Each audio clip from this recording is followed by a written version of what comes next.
Straight ahead on IU NewsNet, one Indiana county takes its first steps towards decriminalizing marijuana. Does Monroe County have plans to follow suit? IU's only Nobel Prize winner is honored on campus years after her death. We'll tell you why the marker is a big step for IU women. And behind the music and all the fun is an event designed to empower Bloomington women. We'll explain why it drew performers from across the country.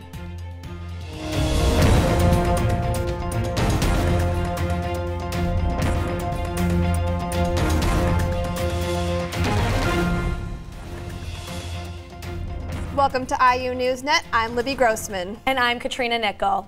If you get stopped in Indianapolis with an ounce or less of marijuana, the new prosecutor says you won't face charges. Marion County Prosecutor Ryan Mears says he'd rather focus on violent crimes. It's the first step, but so far the only step towards decriminalization in the state of Indiana. We wondered whether Monroe County plans to do the same thing.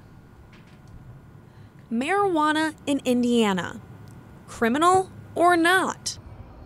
When the Marion County prosecutor became the first to say an ounce or less of marijuana won't land you in jail, he started a debate. No other Indiana counties have followed suit. In summarizing her position, Monroe County prosecutors Erica Oliphant said she, quote, cannot legally or ethically proclaim a blanket refusal to prosecute possession of marijuana cases because that is, in essence, passing legislation. 11 states have already passed legislation legalizing marijuana entirely, and there's debate over whether it should happen everywhere. I think we should just legalize it nationally. But not everyone is ready. Actually, there are things that I am concerned about. Some Bloomington residents told us Monroe County should follow in Marion County's footsteps. I'm all for it. Bring it to Bloomington. Let's do it. For the same reasons, if in Marion County, I would say in Bloomington, and frankly, the usage is greater here, so would have greater impact, let us say. Convictions for possession of marijuana in Monroe County has dropped from 37 cases in 2018 to just 7 this year. The number of known deaths linked to vaping has now risen to 19. And now 2 more major retailers are banning the sale of e-cigarettes. Kroger and Walgreens are removing all e-cigarettes from their shelves amid growing health concerns. ABC News reports both companies say the decision will be enforced until there is further health research. The CDC says there have been more than 1,000 confirmed and probable lung injury cases associated with e-cigarettes and vaping. Walmart also banned the sale of e-cigarettes just last week.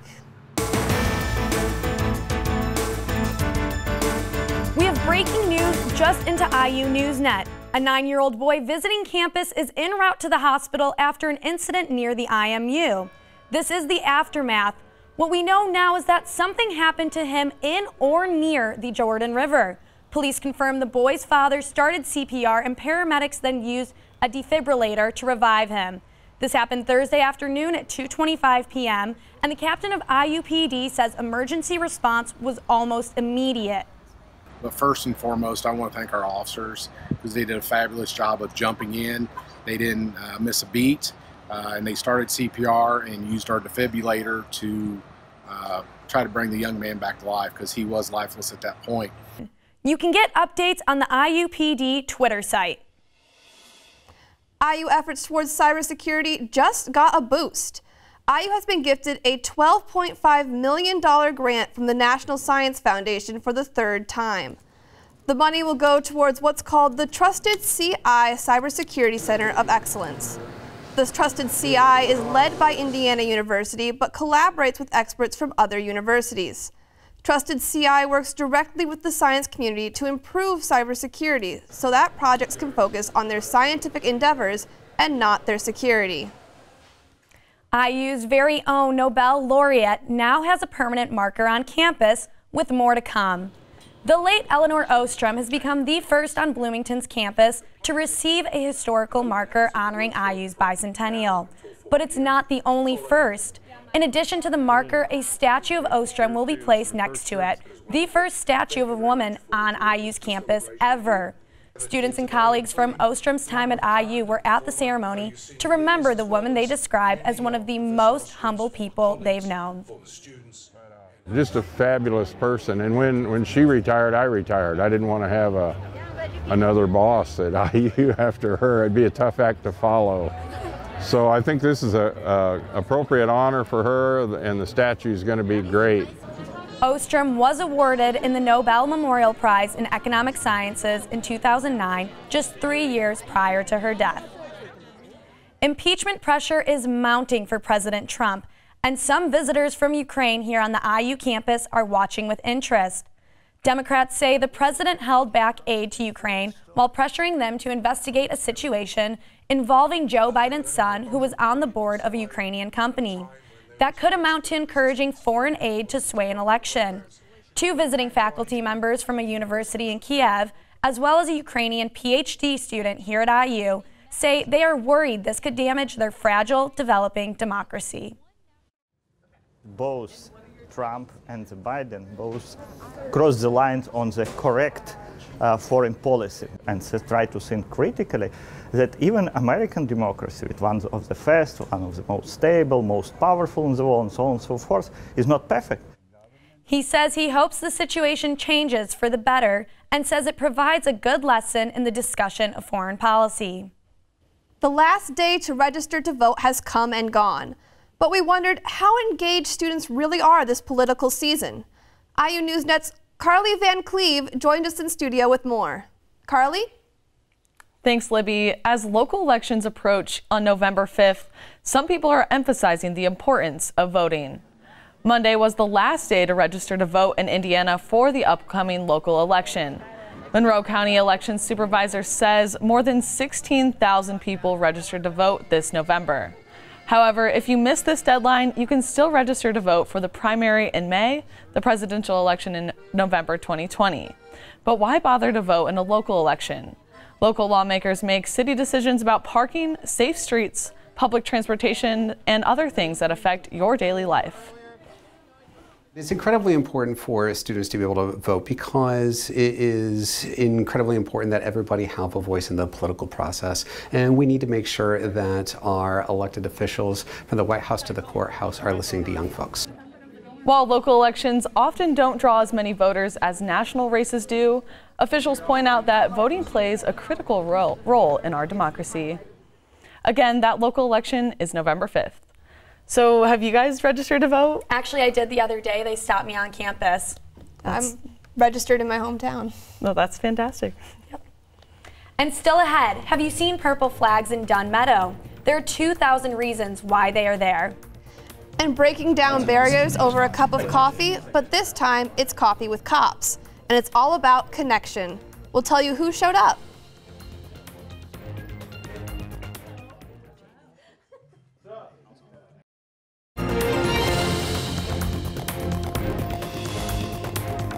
It's been just over a year and a half since the city purchased a Critical Incident Response Team, or CIRT vehicle. Both the mayor's office and the chief of police came under fire during their decision-making process. But what has the department done since then to repair the relationship with the community? IU NewsNet's Andrew Limparski has one example. Nationwide, tensions between police and the communities they serve are running high. In an attempt to build relationships, some police departments are turning to coffee, even right here in Bloomington. The entire Coffee with the Cop, kind of the movement that started this, was departments wanted to connect more with the communities that they serve. Coffee with a Cop is one of several community outreach programs offered by the BPD. One Bloomington resident who took part in the department's Citizens Police Academy program says it gave her a new perspective on the police force. When you're able to put a face and a name to police officers, that goes a long way toward seeing them as human beings. While some community members say that the police department has gone above and beyond their duties, others say a cup of coffee just isn't enough to build meaningful relationships. I think the people who are going to go have coffee with a cop are people that already probably feel comfortable with cops. It's kind of an artificial space to meet in. It's people like Booker, uncomfortable going into a room full of police, the department says it wants to reach out to most. You're right in that some people find it a little bit intimidating to walk into a room full of police officers in uniform and kind of walk up and start interacting with them, but our whole goal in these types of events is to try and break down that barrier. For now, the future of the relationship between Bloomington and its police force is unclear. I would say that there's a great rift of mistrust when you look at minorities in Bloomington and the police department. They can't fix everything, but they sure try to make this the best community that they can. Reporting for IU NewsNet, I'm Andrew Lamparski. Coffee with a Cop events typically take place once a month at different locations around Bloomington. Their full calendar of community events is available on the BPD Facebook page. Have you spotted the 2,000 purple flags waving in Dunn Meadow? They'll be there until the end of this week to get you to think about a hidden problem. The flags represent the number of Indiana survivors of domestic violence who were helped in a single 24-hour period last month. Many requests for services had to do with housing or child support and advocacy. October is Domestic Violence Awareness Month. There's another reminder on the trees of downtown Bloomington. The colorful hand-knitted sweaters wrapped around the tree trunk actually offer assistance to domestic violence victims. Each sweater has the Middleway House 24/7 help and crisis phone number displayed. Wrapped in Love started in 2013 as visibility builder for domestic violence. The idea? To wrap the trees like the Middleway House wraps the survivors that come into their shelter. So far, the initiative has raised over $20,000. That's about $14,000 more than last year. Another worthy cause that empowers women had people rocking in the downtown streets over the weekend. Midway Music Festival brought female artists from all over the nation right here to the Midwest. For the past 2 years, a group called Midway Music Speaks has staged the Midway Music Festival. The nonprofit is based here in Bloomington and creates an inclusive space to connect artists of all levels with their primarily female fans. IU graduate Alexi King found the Intuitive with a certain goal in mind. We have a mission to celebrate and connect women of all identities and non-binary people in music via promotion, performance, and empowerment opportunities. Midway Music Speaks also hosts programs for all ages. For more information, visit midwaymusicspeaks.org. Most everyone knows at least one woman affected by breast cancer. Members of one sorority are doing their part to raise money with Pinktoberfest. Zeta Tau Alpha hosted this event in support of breast cancer research and awareness. It's a cause for which the sorority raises thousands of dollars each year. Students gave their support by showing up, playing cornhole, and enjoying food like the chocolate mousse. The American Cancer Society says there's a 1 in 8 chance a woman will develop breast cancer. This philanthropy is so important to me personally because a lot of people in my life have been affected by breast cancer. My grandma had breast cancer for a little bit, and I actually had a close family friend pass away about a year ago before I was entering in this position. All proceeds from the event go towards their goal of raising more than $200,000 toward breast cancer research. Indiana University celebrated artistic and cultural diversity during its monthly First Thursday Festival. Members of Bloomington gathered on the Arts Plaza near Showalter Fountain. The African American Dance Company took the stage in front of the crowd. In each warm weather month, the First Thursday Festival offers an environment for the community to experience live performances, food, and crafts. The weather is changing and so are the leaves. The Brown County Leaf Cam updates every 15 minutes on the internet. Brown County is one of the prime spots for autumn tourists. Experts say the peak color may not arrive until early November. So if you're stuck inside and can't appreciate the changing leaves, they're only a click away. And it's a big weekend on campus. Homecoming with a team IU should be able to beat. IU NewsNet's Tamar Scher is up next with sports. And they're off. The fall cycling event that leads to the Little 500 takes over Kirkwood and the tailgate fields. That story straight ahead in IU NewsNet Sports.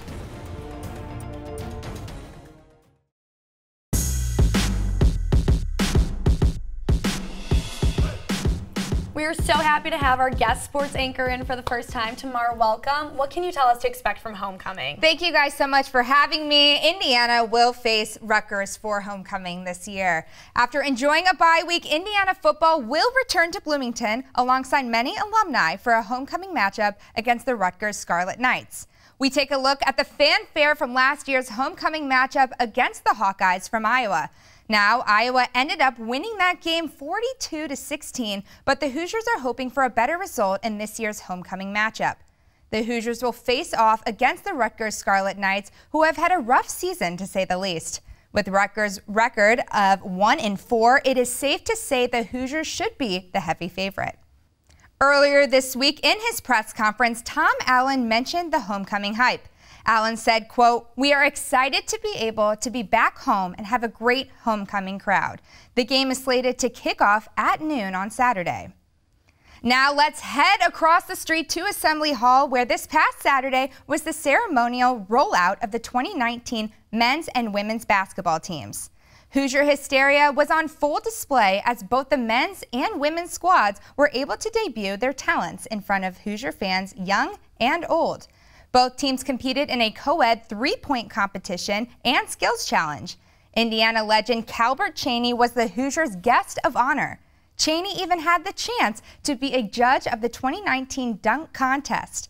Finally, the evening concluded with a scrimmage featuring the 2019 men's team. Both Hoosier teams are looking to kick off their 2020 seasons come early November. Everyone knows here in Bloomington, the biking never stops. Little 500 isn't for another couple of months, but IU NewsNet's Maxwell Glenn tells us what has the biking community buzzing in October.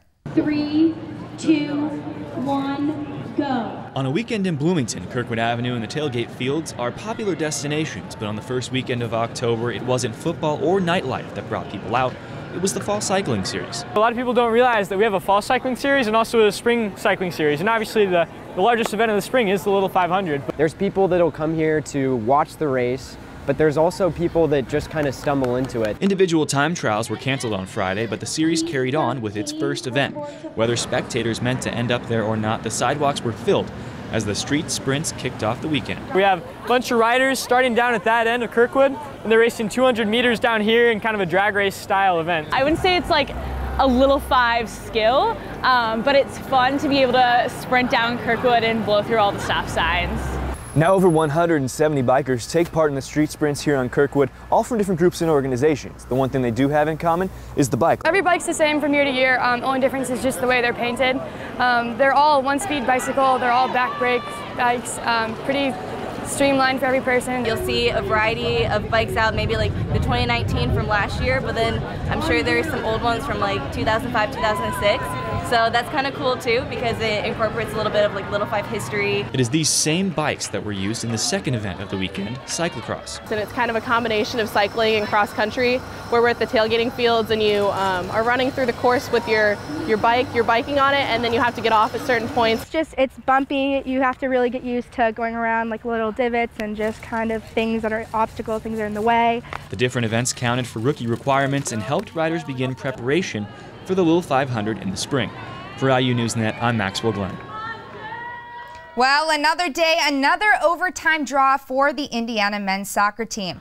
Last night, the Indiana Hoosiers faced off against the number 16 ranked Kentucky Wildcats at Armstrong Stadium for a match-off between two of the country's best Midwestern squads. The teams went back and forth, playing evenly on both sides, leading to extra overtime periods, which eventually led to the zero-scoring affair. Next matchup is a huge one for the Hoosiers, as they'll be taking on Michigan at home this Sunday. Finally, the men and women's swim and dive teams dove back in headfirst this weekend with meets against Notre Dame and Kentucky in Lexington on Wednesday morning. On the men's side, the Hoosiers dominated, winning both meets by a combined score of 423 to 177. The women were able to beat Notre Dame, but fell just a few events short of the Kentucky Wildcats to start the year off 1-1. Both squads will stay dry for the next month before returning to the pool for one more competition in November. So there you have it, another week in Hoosier sports. Thank you guys so much for having me. Thank you, Tamar. That's it for IU NewsNet for now. I'm Libby Grossman. And I'm Katrina Nickel. From all of us at IU NewsNet, including the many behind the scenes, thank you for watching.